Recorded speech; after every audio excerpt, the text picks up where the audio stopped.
Hello, everyone. Welcome to Cave of the Cross Apologetics. I am Patrick. And I'm Tony. And we are in the middle of part 2 of the book Miracles by Craig Keener. And we're asking, are miracles possible in this part? But we're in chapter 5 of this section as well. And we're wanting to dismantle Hume. And David Hume tends to be the person most kind of cited for the easy dismantleization of any claims to miracles. So therefore, you don't have to keep shooting down miracle claims left and right. If you can cut off the basis for the foundations of miracles, then you don't have to look at any other examples whatsoever, because if you can show that miracles aren't possible, then anyone that shows you a miracle, you can just say, well, I know that's not a miracle because miracles aren't possible. And so that's what David Hume has come to be known as. But as we'll see from Craig Keener's look for the history of philosophy here, and especially on David Hume, well, it doesn't seem Hume is too impressive, or that a lot of his ideas are derived from areas where might not expect them to come from. So that's what we're doing here. We've kind of already taken a look at competing definitions of what miracles is. And we have Hume's position and Keener's, and to check those out, go back to the previous episode and check those out. But here, Keener's going to address Hume and the philosophy of science. So he goes on to say that despite the roles of Spinoza and others, the most influential voice contributing to the long-standing modern prejudice against miracles was undoubtedly 18th century philosopher David Hume. So he lived between 1711 and 1776. And his argument did not, however, achieve his canonical, tongue-in-cheek there, role immediately. Hume's philosophic work generated far less interest in his day than it has posthumously. Even his specific work on miracles was not considered very original, being influenced by Spinoza, deists, and others. So saying this is a little bit of ad hominem, a little bit, but at the same time, we're just talking about the philosophy of science, and of course, history is important there. And so, we wouldn't want to take attribution from bad guys in history, even if they've made somewhat okay points. And so we're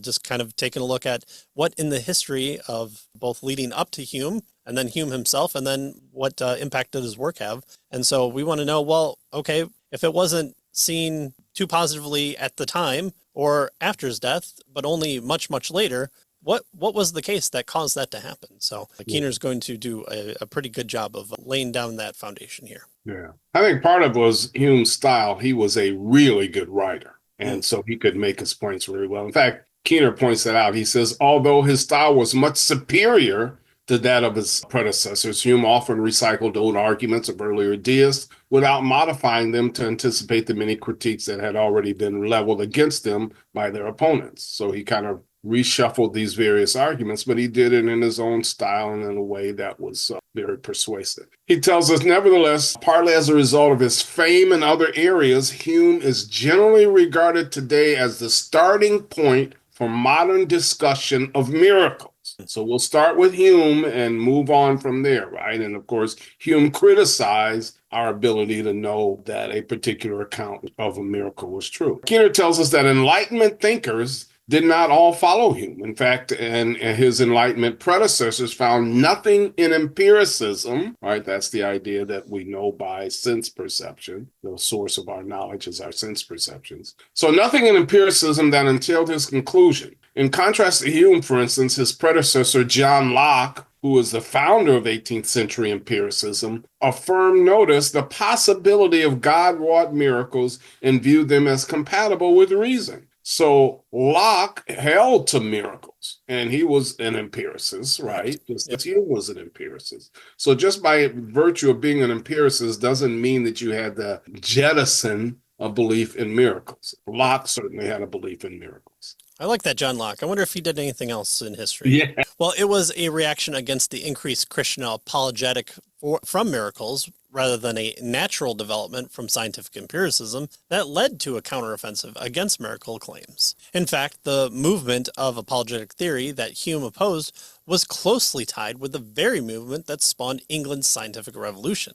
So, skepticism arose not from empirical data or science per se, but from particular philosophers. And I'm pretty sure that sticks a craw in David Hume's, at least his known mouth at the time. So I'm sure he didn't appreciate that too much, but we can only assume there. Well, empiricism itself is neutral regarding God's existence and activity. Well, I wouldn't say probably neutral, but it doesn't say one way or the other there. So neutral in that way. And had been used by those who supported traditional beliefs in miracles as well as by those who opposed it. It is thus not the basic empirical approach per se, but Hume's a priori exclusion of God as a plausible cause that derives his argument. So he just kind of assumes it at the beginning and says that it can't be possible for God to be the cause of this, so therefore miracles aren't possible.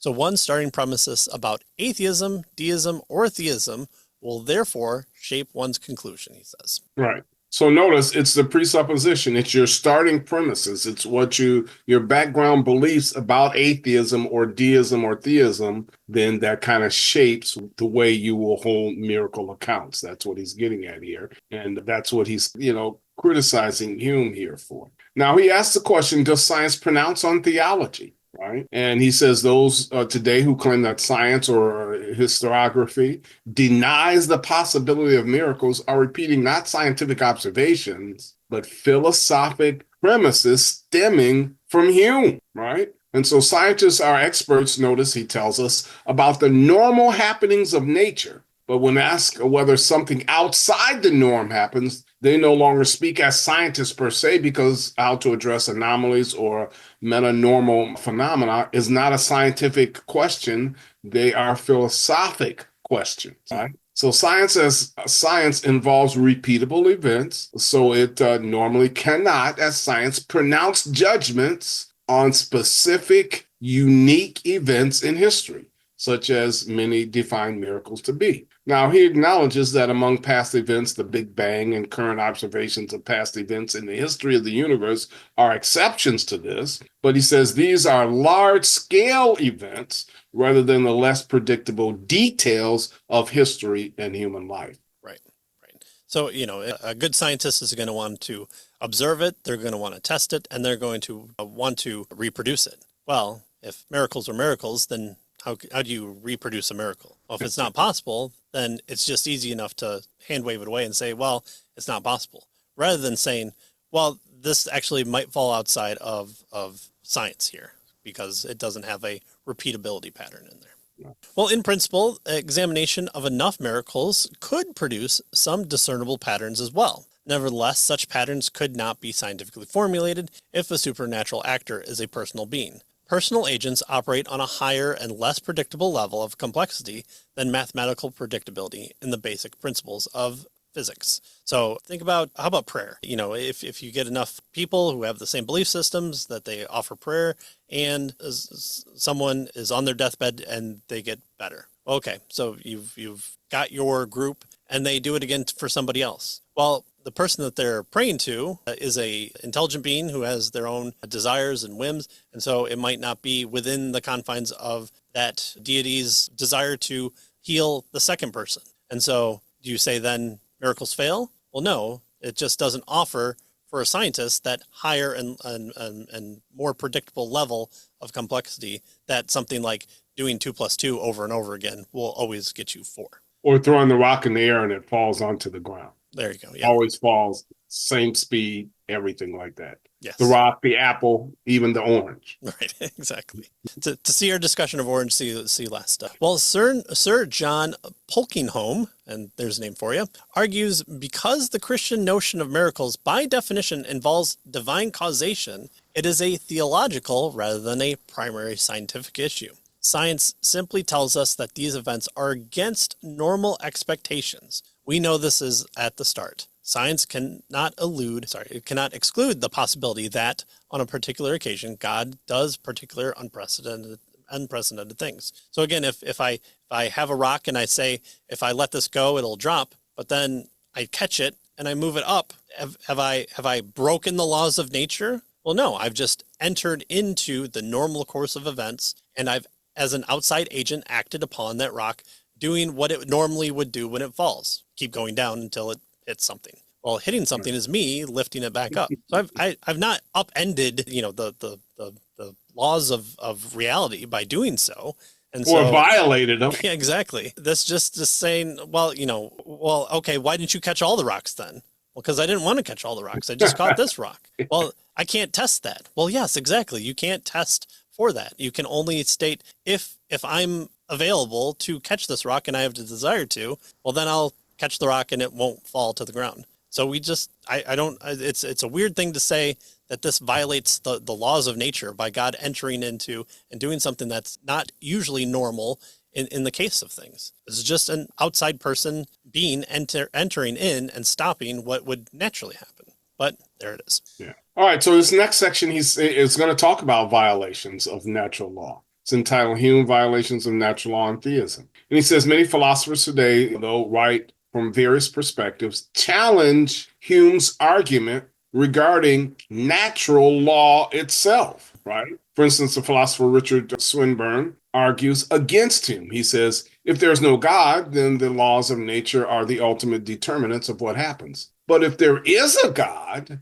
then whether and for how long and under what circumstances laws of nature operate depend on that God. And so no one who believes in historic monotheism understanding of God would deny the possibility of God influencing the system of nature, right? Catching the rock, as it were. Such a denial must be predicated on a priori, right? Prior to our experience, what we assume, denial of this sort of God. Yet, as one philosopher observed, Hume appears to have tried to persuade readers to stop believing in miracles without the courtesy of first seeking to dissuade them of their theism. Right. So notice that he got it backwards, right? They said, well, first you should have tried to say God doesn't exist and therefore there can't be miracles. But he tried to dissuade people of their miracles without first persuading them that God didn't exist, right? So we got it kind of backwards.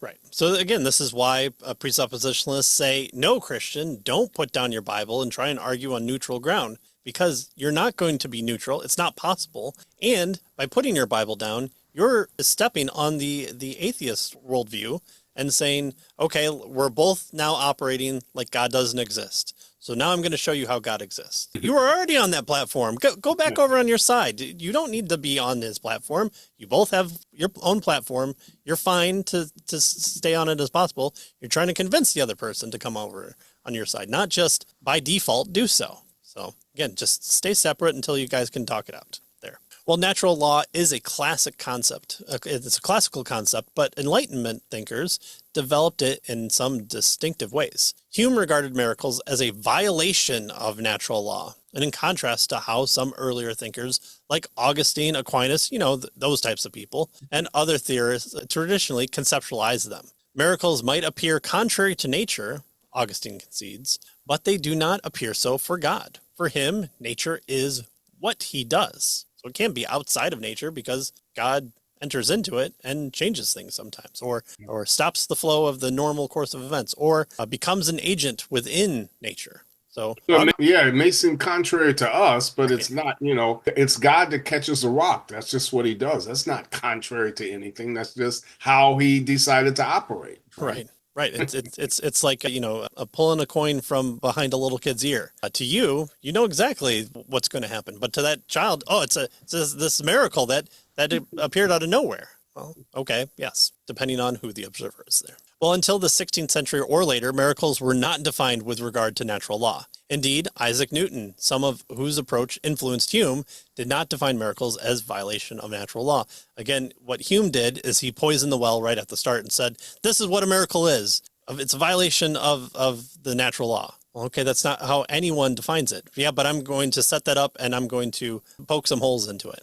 I keep forgetting what we call that, but it seems like almost a scarecrow that you may light on fire at times, and no one's wanting to go to the scarecrow rather than present the actual case of what they are claiming here. And so Keener kind of presses this point, right? He says those who Hume opposed in his essay did not view miracles as violations of natural law, and nearly all his critics protested, Hume's characterization of miracles as a violation of natural laws. Why? Well, why did they believe that miracles were not violations? Well, they would argue something like this. One violates a law only to which one is subject. So the language would not be consistent with theistic premises. God is not subject to the laws of nature. He created them, right? so that since he's not subject to him, he doesn't violate them. Mhm. Only a person who's subject to him is the one that violates, right? And so the image of a punitive deity's subordination to natural law is inconsistent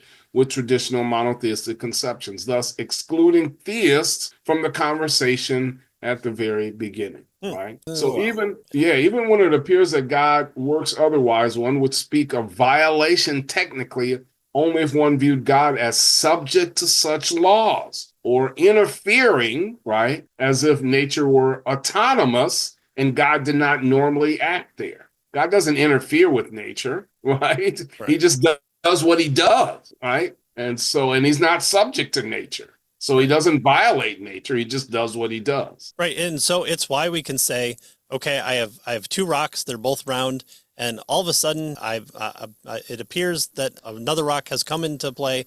And now I have three rocks when I had two before. That's weird. But to say that those round rocks have four sides and therefore they're still round, that itself would be both sides would agree would be a violation of philosophy, of the way God thinks. And so we know that, again, can't make the squares or the circle square in that regard, but that's because how logic works, how the laws of logic work is a characteristic of God. So that's why you can say, well, we know it's not possible for God to create a square circle, but it's not outside the possibility that says that God can't add another rock to our pile. He's just not subject to the laws of nature in that way. All right, so natural law is, after all, merely our construct of how nature functions. If one chooses to find natural law in such a way as to make violations from it impossible, one has to simply redefine words about reality rather than made an argument, and someone else could counter by redefining miracle as part of that reality. Thus, of the usual reading of Hume, he manages to define away any possibility of a miracle occurring by defining miracle as a violation of natural law. Yet define natural law as a principle that cannot be violated. Again, I mean, it's a brilliant move if you can just have the person say, okay, yep, let's go with that. But it seems like no one at the time did that. Why would you?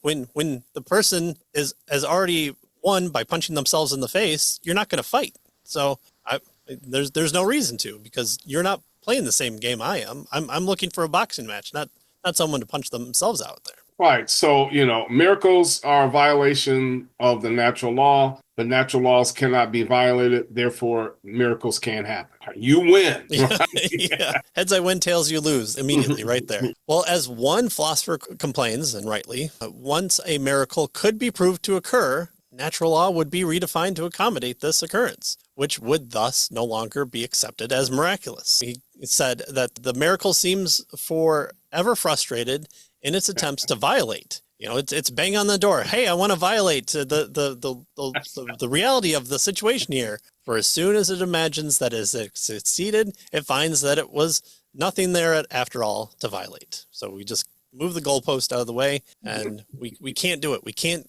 get to the end zone. We can't make the extra point, I guess would be the proper term there. That is, Hume's definitions assume that he claims to prove a standard fallacy recognized in logic. Again, right. So what he claims to prove is what he's assumed. Right. Which is, we call that circular reasoning. Yeah. Right? That right there, people, is circular reasoning. All right. The next section, Keener talks about nature versus Hume. He says, even if one were to grant Hume's definition of miracle as a violation of natural law, not all will concede his definition of, or at least his approach to, natural law. Right? A substantial part of Hume's argument depends on his conception of natural law, and his perspective on natural law is now recognized, Keener tells us, as outmoded in view of more recent developments in physics. For most thinkers, natural laws are merely systematized descriptions of normal activity, but under other conditions, these patterns may prove subject to more complex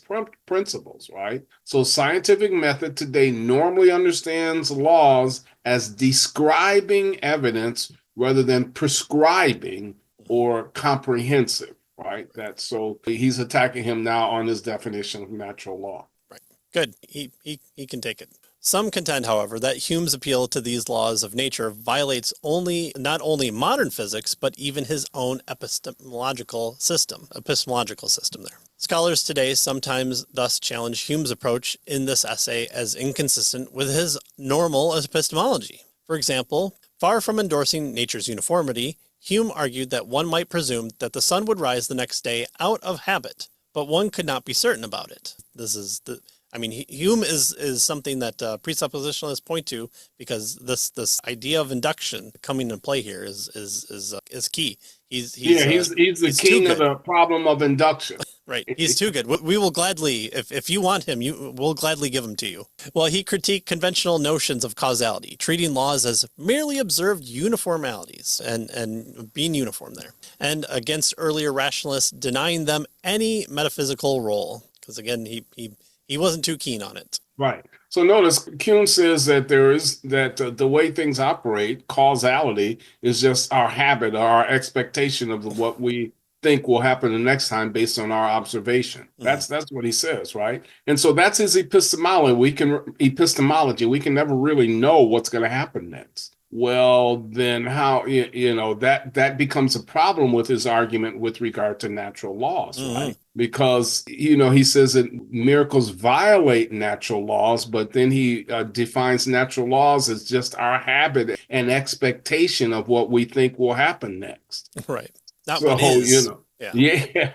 Right. And so that he's weak in natural laws from his epistemology, but he tries to use these weak natural laws to fight against miracles. That's what I think Keener is trying to point out here. Yeah. Right? So he's trying to be very rigid in natural law when it comes to miracles and those icky theists. But with his own developments, he wants to just say, well, we're just kind of expecting the sun to rise tomorrow. But if it rises tomorrow and it's a pancake, well, we just had the wrong expectations. That's not a miracle. Except, no, it's definitely not a miracle. It can't be a miracle. It only seems like a pancake, but we're expecting the sun. But so now we've got Hume caught between Hume and Hume. So what are we doing there? Right. Yeah. Hume basically argued that the sun rising tomorrow is our expectation. It's out of habit. That there's no good logical reason, non-circular reason, to believe that the sun will rise tomorrow. Right? Because the argument is based on what happened in the past. And of course, if you're an empiricist, all you have is your experience. And so you don't have experience about tomorrow. Right. So you can't, claim that you know what's going to happen tomorrow.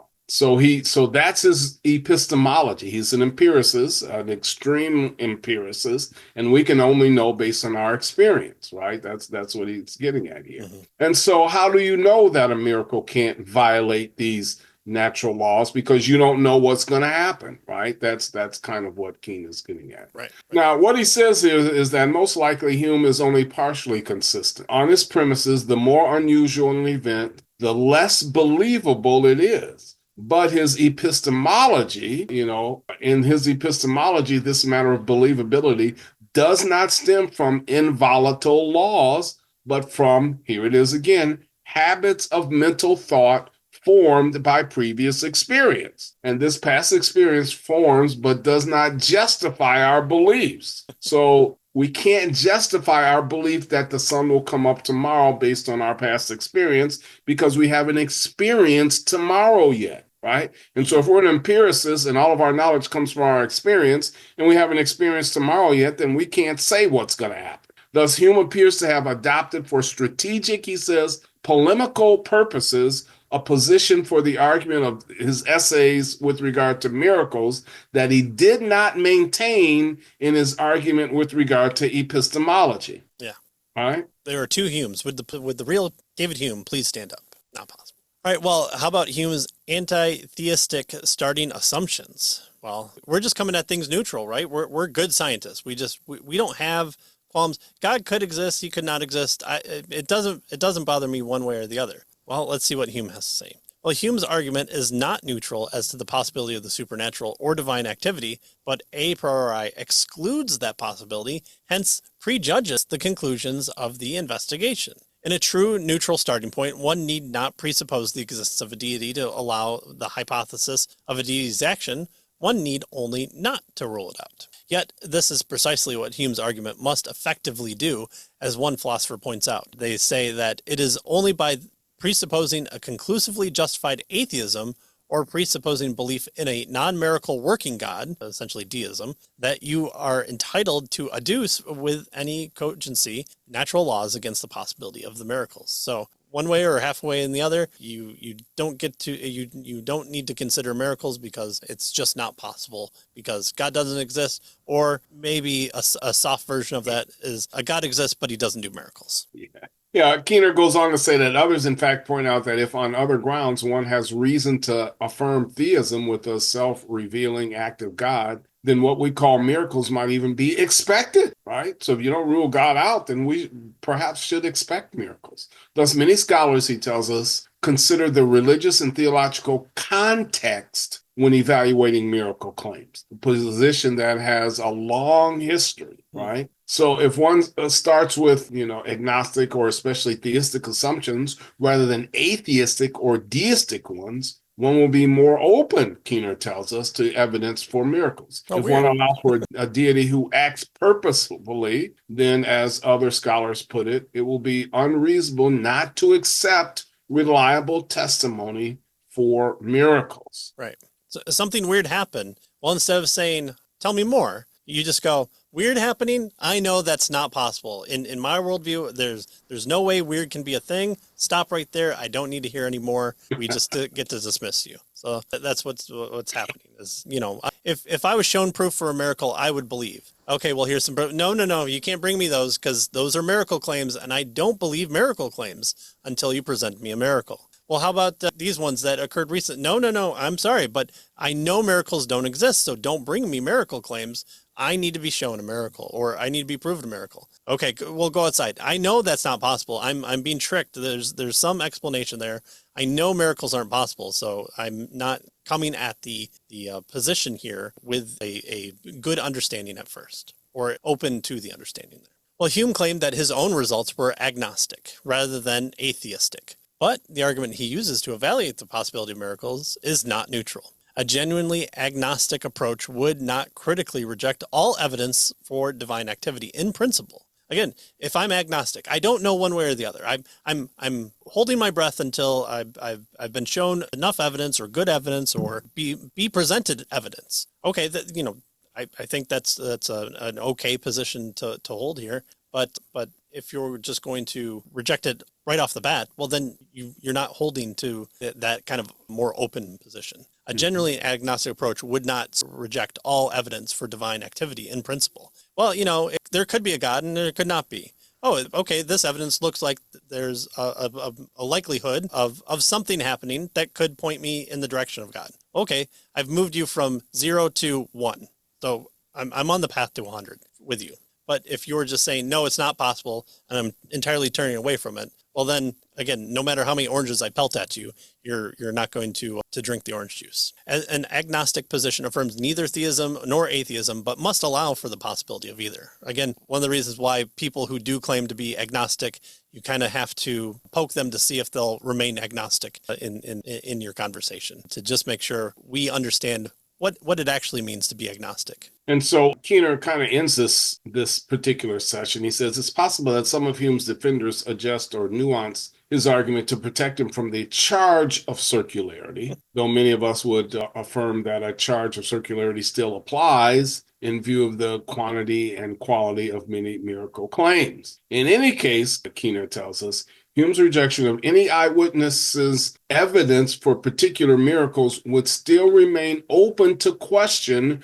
regarding much of the same response that he's just offered, right? This whole circularity issue. He says he's going to note further below, so coming up in the rest of the chapter here, Hume is not completely agnostic about events when they are merely unusual. It is only when they are most readily construed as supernatural acts that he rejects evidence for them a priori. So an unusual act, okay, that might happen, he suggests in Hume would. But if you're saying God did something, well, no, that can't happen. That would be a miracle. And of course, that's, you can't violate the laws of nature. Right? Exactly. Yeah. So we can't even get off the ground with Hume even though he says he's open to looking at it. But then when you show it to him, he knows that's not the case. But okay, a little bit weird. All right, well, we can work with that because, I just have to add 20 years and a few bits of technology.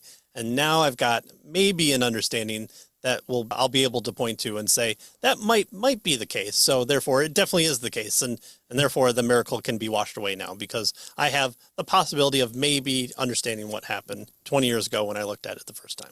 All right. So what do you think? I think Keener's doing a good job of laying the groundwork there, and we're kind of understanding Hume's position as we go further on in this chapter and in the preceding chapters. We're going to take more of a philosophical look at Hume's view and to see if it stacks up against itself, again, looking at it from an internal critique point of view and seeing what he's able to offer to the conversation as well. So again, check out all the short clips and any of the past episodes we've done on YouTube. And then you can check everything that is from our previous books and everything like that on caveofthecross.com. And hopefully next time you'll continue to enjoy what we're doing here, even though we're not covering maybe the full book, at least not yet. We're agnostic about continuing the whole book, but we're definitely not opposed to it fully. So there's our willingness to be open there. So there's our neutrality point. And so we'll take a look as we continue on through this chapter to see if David Hume changes his mind a little bit.